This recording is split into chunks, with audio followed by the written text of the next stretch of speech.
obrigado pelo convite, pela oportunidade da gente discutir. Provavelmente eu vou levantar algumas questões que são diferentes do que a gente está levando aqui, né?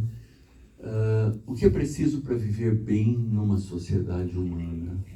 Essa é uma pergunta bem antiga, né? Provavelmente os primeiros economistas, filósofos ou filósofos economistas estavam já com essa preocupação de tentar definir como é que a cidade-estado se virava para ser um ambiente adequado para todos aqueles que se aglomeravam e se adensavam naquele ambiente, né? Considerando que as cidades-estado eram verdadeiros países autônomos, ou seja, eles tinham toda uma administração econômica e política independente das outras cidades à volta. Mas esses foram os primeiros caras que se preocuparam com isso. Na história, né, de que nós vamos, ao longo dessa história aqui, fazer lembrar de algumas narrativas, ver as escolhas que foram feitas e as ações que foram tomadas. Mas antes que eles conseguissem responder essa pergunta, olha onde nós vamos parar, né? Essa pergunta continua em pé, são 5.000 anos corridos, e estamos aí com cidades que são imensas, que não dormem, porque olha isso aí, um estresse intenso e luminosidade excessiva. Nós estamos tendo que conviver com coisas que transformaram a nossa vida de um cérebro que é do homem da caverna, tá bom? O homem dormia no escurinho, talvez com um pouquinho de luz amarela da fogueira. Ele acordava de manhã, muita luminosidade, 50.000 lux, ativava o cérebro e saía na caça, né? Esse é o nosso cérebro hoje. A nossa cidade mudou muito. Nós não temos o padrão que existiu sempre aqui de 12 horas de claro, 12 horas de escuro. Tá? Nós esticamos o período claro e provavelmente muitos esticam através da televisão muito grande, com frequência luminosa do azul, que piora a qualidade de sono, né? Além disso, olha aí, a encrenca feita, né? É muito difícil você manter frequência cardíaca, liberação de cortisol e adrenalina, um pouco de paz, mesmo que você tente meditar numa situação dessa, né? A nossa sociedade evoluiu para nos forçar a fazer coisas demais, assumir responsabilidades demais, enfrentar escolhas demais e dizer sim a oportunidades demais. Isso é que faz com que nós tenhamos tanta dificuldade, sejamos tão prisioneiros da nossa vida social, que na verdade não é uma vida de grande comunicação.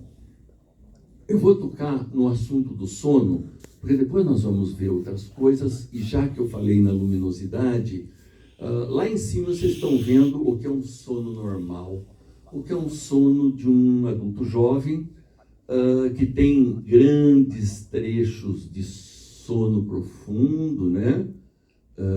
No início da noite, sonho, sonho, sonho, sonho. É por isso que o homem precisava de caverna, né? Você veja bem, durante o período de sonho, que são longos, nós não controlamos a temperatura corpórea. Se você estiver dormindo lá no relento, numa noite fria, você pode morrer de hipotermia. O homem precisa da caverna. E provavelmente era mais difícil caverna do que um apartamento hoje em dia, né? Caverna provavelmente eram poucas, podia ter uma família de ursos ou outro grupo morando lá dentro. Hoje em dia provavelmente é mais fácil a gente se organizar com essas coisas. Mas olha só, conforme a gente vai envelhecendo, e a nossa sociedade está envelhecendo, isso é um sono do idoso quando está tudo certo. Quando ele tem relativa saúde, quando ele consegue uma cama muito confortável, um ambiente relativamente fresco e sem barulho intenso. Mas é todo fragmentado. E nós temos uma sociedade que cada vez mais envelhece e cada vez mais vai parar aqui. Se eu considerar cidades com alta luminosidade, com alto ruído, com calor muito intenso, nós vamos ver que a qualidade de sono até do jovem se deteriora, e esses são indivíduos que estão mais sujeitos à depressão, à agressividade, à irritabilidade e à baixa tensão.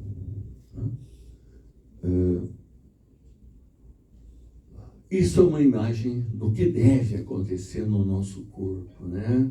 Se eu for dormir relativamente relaxado, no período certo, a minha temperatura corpórea vai, ao longo da madrugada, chegar a baixa, 36, às vezes até 35 graus.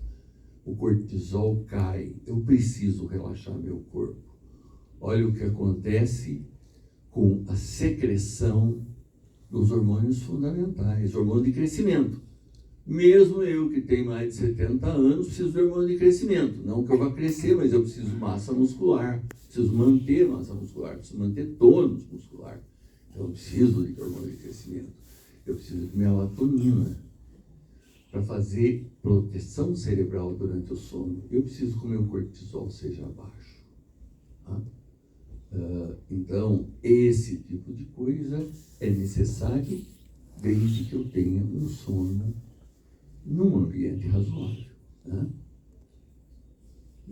15 a 25% da força de trabalho, hoje em dia, são trabalhadores de turno. Né?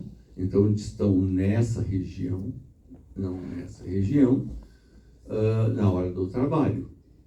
Médicos, bombeiros e polícia, e a qualidade de sono deles é péssima.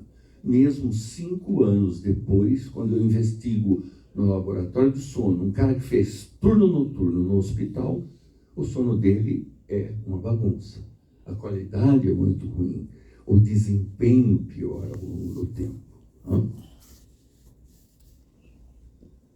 Então, eu fiquei pensando assim, puxa vida, a gente gostaria provavelmente de olhar para cidades que facilitassem essa qualidade, né? Então, eu fui ver as 10 cidades que são consideradas as melhores cidades para se morar no mundo. Como isso foi feito pela Economist, provavelmente eles estavam focados em outras coisas, não no sono, mas na possibilidade de emprego, transporte, ganho e outras coisas. Mas essas são, por exemplo, 6 das cidades que estavam lá. O que dá para ver é que muitas das cidades, na verdade, são cidades antigas, estruturadas com prédios baixos, porque essa era a situação delas. A única coisa que eu vi foi, falei, puxa, água em todas, né? Que legal. Mas olha só, isso é Toronto. Isso é Calgary. Então, tem o fato de ter grandes prédios adensados não quer dizer qualidade ruim. Depende de como a gente estrutura tudo isso, né? Mas tem o Butão. Timbu, que é a capital do Butão, está aqui. E é isso daqui. Também tem água em volta. Eu fico notando essas coisas porque eu gosto muito de água, mas veja bem, esse é um país com baixo PIB per capita, muito religioso, e esse povo é considerado o povo mais feliz do mundo. Os padrões não são certamente os de transporte, saneamento, sabe? Não são padrões econômicos, tá? E a gente ainda não descobriu exatamente por que eles se consideram tão felizes, né? Enquanto a gente imaginava aquelas cidades modernas e tal, eu fiquei pensando que o meu coração estava aqui. Eu queria morar numa cidade moderna, com toda a acessibilidade, com toda a ciência, com toda a cultura, com todos os hospitais, com toda uma estrutura bacana, mas meu coração estava aqui, numa cidade pequena, calma, tranquila. O Luiz acaba de me dizer que não é bem assim, né? Que se eu for pensar bastante, eu preciso de muita gente em volta, né? Mas ele vai explicar tudo isso depois. Mas as escolhas nossas vão mudando e eu tentei focar em algumas das coisas importantes que a gente gostaria de ter em qualidade de vida numa cidade e que, eventualmente, essas coisas mudaram ao longo do tempo, né? Eu gostaria de ter um ambiente, um espaço para treino, para caminhada, e isso deveria ser bastante frequente numa cidade. Eu gostaria de ter a possibilidade de educar os filhos direito, e se você pensa que a educação é cara, imagine o custo da ignorância. Eu queria uma comunidade onde a confiança, o nível de confiança de vizinho para vizinho, da população para os profissionais que nos dão segurança, que nos dão proteção, fosse alta. Isso é uma enquete da ONU de vários anos atrás, onde o nível de confiabilidade da população foi medido por 100 questões. Você confiaria no seu vizinho para deixar o seu filho enquanto você vai viajar? Você confiaria no policial da rua para poder garantir a sua segurança, tal e tal? Noruega, Dinamarca, China, Irã, Taiwan, Brasil. Tá? Eu não sei se isso mudou. Eu acho que isso depende Piorou, né? Não é dinheiro, não é poder econômico.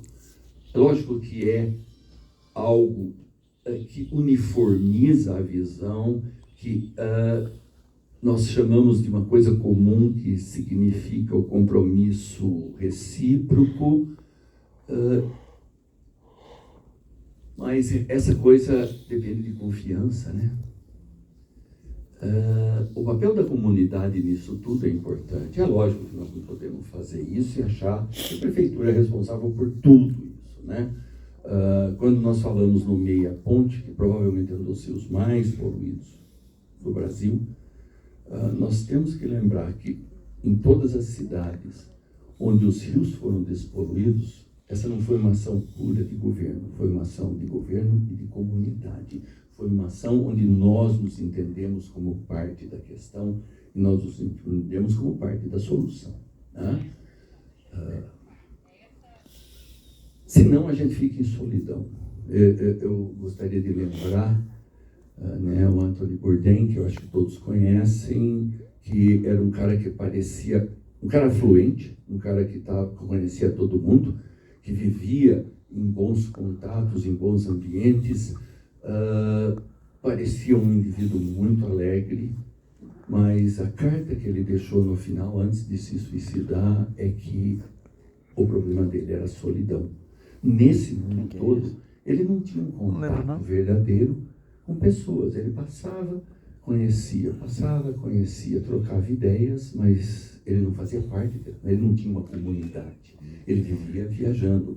Nem a família dele era a comunidade dele, né? Então nós precisamos de pessoas, nós precisamos do cara para ajudar a gente, para a gente ajudar, para abraçar, para viver e para rir junto, porque senão a coisa é triste. Tá? Esse cara disse que primeiro você é um ser humano, depois você é um profissional.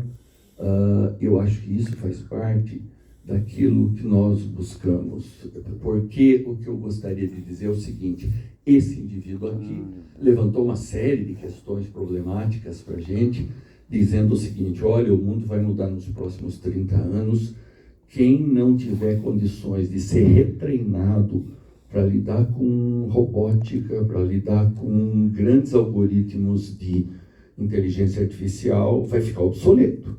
Nós não vamos conseguir retreinar esse sujeito. Então, uma das partes que a gente precisa discutir, provavelmente, na cidade, é que a cidade vai ter que criar um jeito de treinar uma boa parte da sua população, ou vai viver com metade da população obsoleta. Essa visão é um pouco triste, talvez não seja tão verdadeira assim, né? Nós tentamos criar situações onde a gente tenta aprender o que é que nós queremos das cidades, o que nós queremos dos líderes, dos governantes e da própria população. Eu acho que o que eu escrevi aqui, que nós precisamos de políticos que sejam economistas e filósofos, eu acho que nós precisamos de cidadãos que sejam economistas e filósofos, já que aqueles que nós elegemos são uma cópia fiel de como é que são os nossos valores, né? Eu não perdi a esperança nessa cidade, e isso define o que eu acho. Ontem à noite, enquanto dormia, sonhei, maravilhoso engano, que havia uma colmeia no meu coração, e as abelhas douradas estavam fazendo favos brancos e meu adocicado de meus antigos fracassos. O que a gente tem que lembrar é que talvez o pertencimento ao lugar seja o único fator que nos une.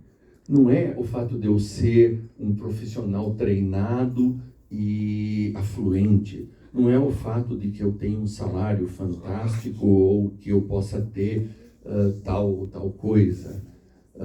Não é o fato de que a cidade me ofereça coisas fantásticas.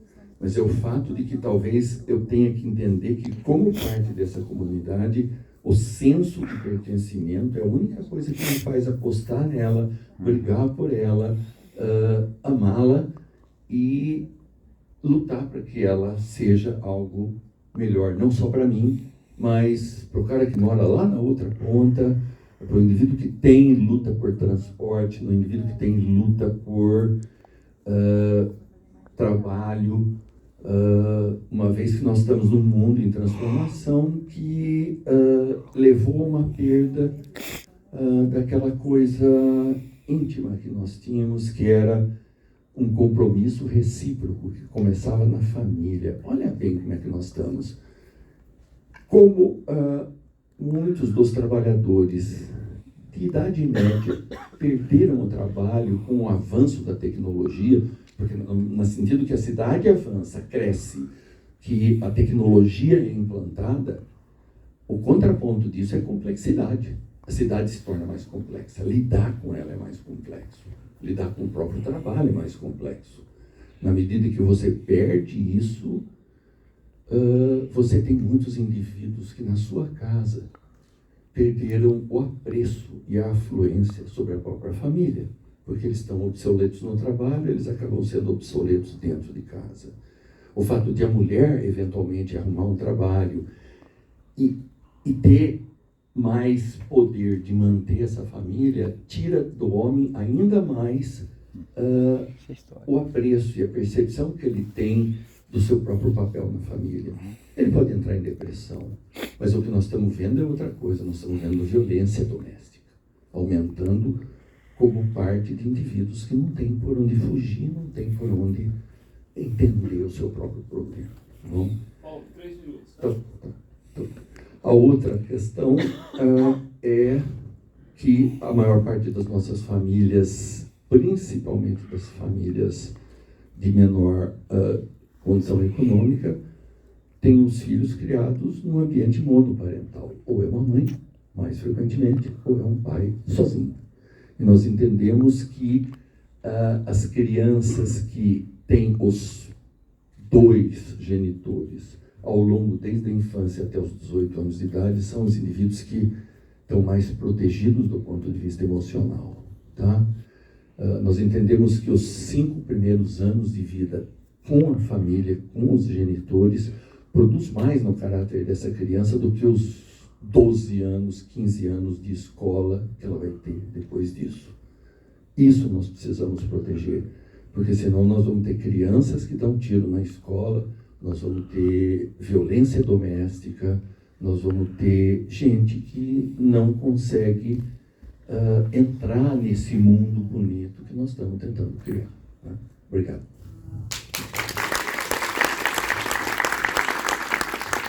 Você apelou, falei que você tinha 3 minutos, você terminou em 1.